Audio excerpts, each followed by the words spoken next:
5 seconds before the big explosion is the first episode in the entire franchise to feature a returning monster from another series, with Ragon as the homecoming guest. That aside, there really isn't that much else to say about this episode. One day, a rocket carrying 6 nukes to Jupiter for science winds up crashing in the ocean and causes one of them to explode. 4 of the remaining 5 are found, but 1 is still missing. The Science Patrol decides to take a back seat, as it's not their problem, yet, and Fuji is given a day off, where she and Hoshino are left with taking care of someone's bratty kid.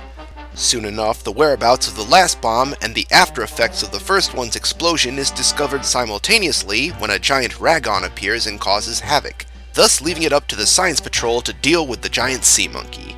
Pretty average plot overall, but does anyone notice that a lot of elements about it seem oddly familiar to something else?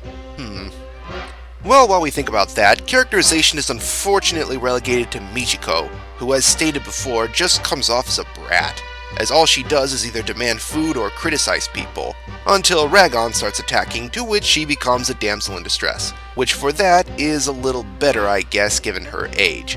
That aside, the rest of the episode is just Ide and Mura's sexist banter about Fuji's role on the team, which can have certain results depending on one's sensitivity about women portrayal in old shows like these.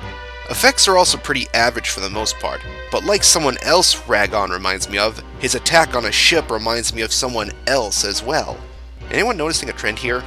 Speaking of which, I personally believe that Ragon is a bit of an odd choice for this episode, considering that in his, or her, original debut, Ragon was literally just a more Japanese version of the creature from the Black Lagoon.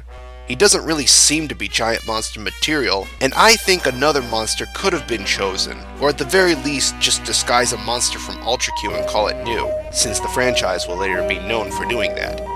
In the end, apart from some subtle homages to some Toho films, unless you like mermen, this episode just feels bland. しわけ